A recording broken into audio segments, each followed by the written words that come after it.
Shalom. I want to give all praises, honors, and glories to Yahweh Ba'Shem, Yahushua Ba'Shem, Rakakodash, and the one honestly apostles and others of great millstone. Salutations to the hopeful elect. This is your brother, I am Noah Allah from Gemini, Chicago. And, here, just going into current events, alright? And, what has happened on the news lately, what you've been seeing on the news lately is that, you hear about Putin and Trump that are about to meet in Alaska, trying to make a deal with, trying to end the war in Ukraine. But at the end of the day, all right, I don't, there will be no peace deals, all right? There won't be an agreement that will be coming to reach. But anyways, I'm gonna just play this video right here.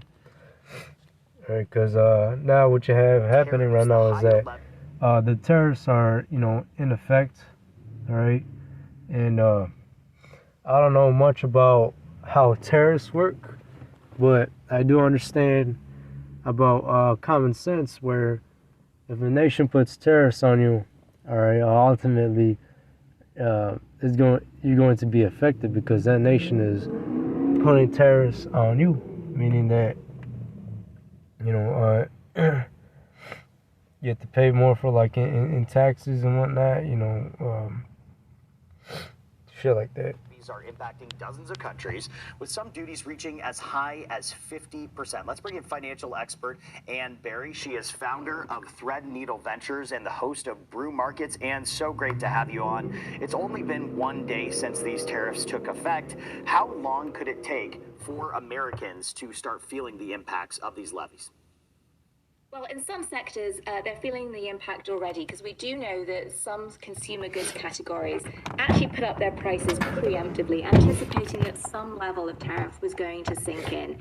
Now that we've actually seen those officially kick in as of yesterday, without a clear line of sight of them being revoked, so that's imports from the EU, India, from Japan, from South Korea, from other nations, I think by the time we're having this conversation, 3 months from now, talking about the next quarter's earnings, we're in the thick of earnings season, we're going to see consumers having felt more impact, and we're going to see companies reporting what the impact on that in terms of some reduced sales for consumer-facing companies will actually have been.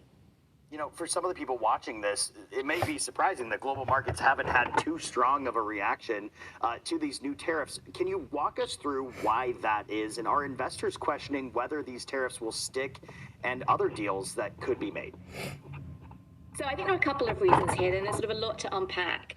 Number one, the market is up, and the market seems to be up because the least bad outcome has landed. It's an extraordinary thing to say and points to the sentiment that we've got. When we look back at the original levels of new tariffs that were announced in April by President Trump, they were significantly higher than where they are today. That being said, today's tariffs are in many cases 3 times the level they were at the beginning of this year. So the market is showing some kind of exuberance because the least bad outcome has begun to land. That's number one. Number two, to the point in your question, there is some consideration that perhaps these tariffs won't stick. They have been volatile. And number three, and I think this is really when it comes to some of these big companies like Apple that have announced huge investment packages to the tune of $600 billion in the United States as a way to bargain their way getting exemptions or carve-outs from their products being hit by tariffs.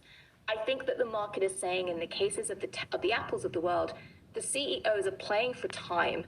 They're making these big announcements that seem to be able to get them exemptions from the worst of the tariff policies in terms of impact. And the likelihood is that following through on those commitments is going to take a lot longer than 3.5 years through the next election. So I think they're saying smart politics by these CEOs, not necessarily an impact on the core business right now. Ann Berry, we appreciate your insight and time. Thank you for coming on the show. All right, so let's talk about berberine versus dihydroberberine. I don't really know much about it, but all right, so there are other things happening too. Right here you see China vows to continue buying Russian oil amid Trump's terrorist threat. And not too long ago, Trump, he threatened, even his allies, he threatened India and China, right, and even his own allies that if they continue buying Russian oil, that he'll put tariffs on them, and that's exactly what is happening right now. All right, but here you got these other countries, such as China, and probably also India as well. All right, they're probably still buying oil from Russia, so you can see that these countries are not backing down. All right. Here you see the Indian government. It says Modi votes to deepen India-Russia ties despite Trump tariffs. So you see, these nations, these other nations, all right, they're not getting scared of Trump's threats. All right.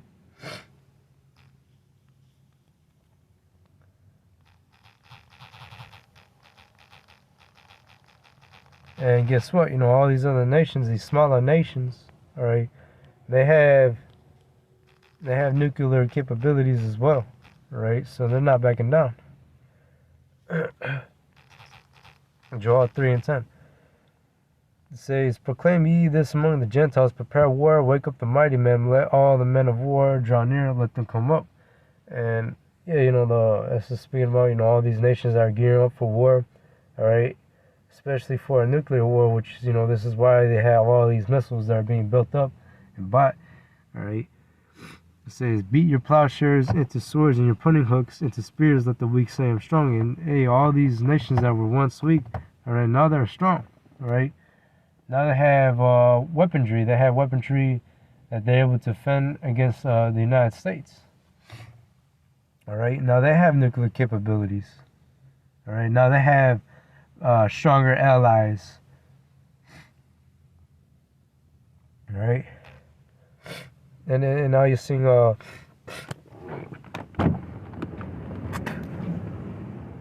you're seeing all these nations that are not backing down from Trump's tariffs.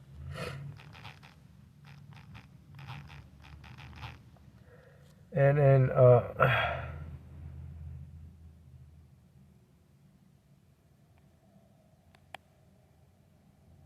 yeah, we're coming to an economic depression. All right, we already are in one, but it hasn't gotten to the worst part yet. But we're getting there. And these nations, all right, they will retaliate against the United States with tariffs as well. All right.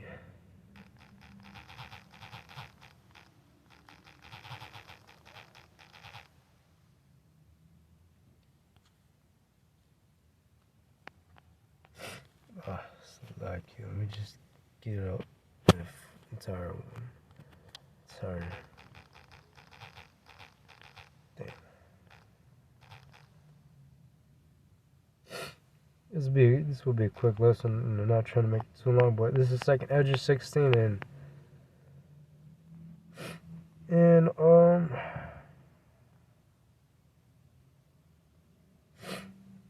it's about to get real wild, as we're heading into this economic collapse, and of course, all of it is planned, all right? This is, part of Esau's plan to, starve the people out so they can comply and taking the offer of the microchip at the end of the day. But it says, 2nd Ezra 16:21, "Behold, victuals shall be so good, cheap upon the earth, that they shall think themselves to be in good case. Even then shall evils grow upon the earth, sword, famine, and great confusion." And right now, everything is all cheap under the green tree right now, but when the tree becomes dry and shit, all right, when all hell breaks loose, and you go into the grocery market and you see that there's barely food on there, or maybe you might see some cans here and there, a little, but they're gonna cost you a day's wage, all right. And that's exactly what we're about to see. Right, not right away, but it's gonna take time, and we're just in the beginning stages, all right, of seeping into that moment, all right, where people are not gonna be able to. Well, the cost of living is gonna get hella worse, all right. These people are gonna be barely to afford groceries. They're gonna be barely to provide for the family and shit.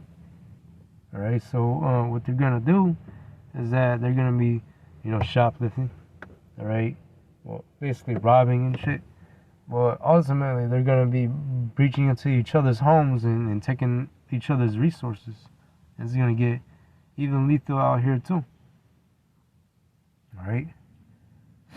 And then once that happens, right, Esau has an excuse to declare martial law, because, you know, he'll see that these people get out of control, but things get bad out here when they can't eat, you know, when they can't afford the necessities that they need to live. All right? It says, even then shall evils grow upon the earth, sword, famine, and great confusion. For many of them dwell upon the earth shall perish of famine, and others that escape the hunger shall the sword destroy. And yeah, you know, famine is going to be a major problem here in the United States as well, right? Where people are not going to be able to get access to the food that they need. Well, certain parts, you know, some people may, but you know, a lot of people are going to be starving to death in these last days. All right, you know, they're will cleave to the bones.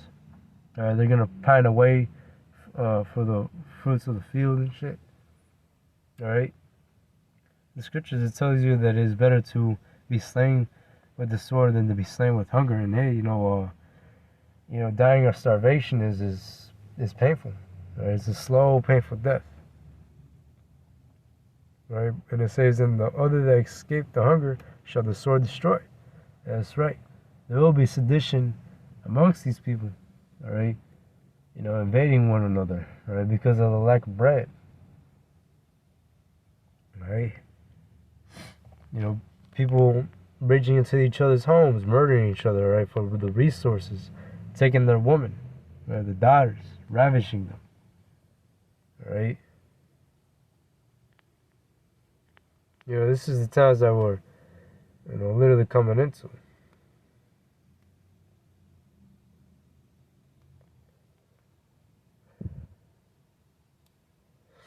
But anyways, with that, I want to give all praises, honors, and glories to Yahweh Hashem, Yahweh Shalom.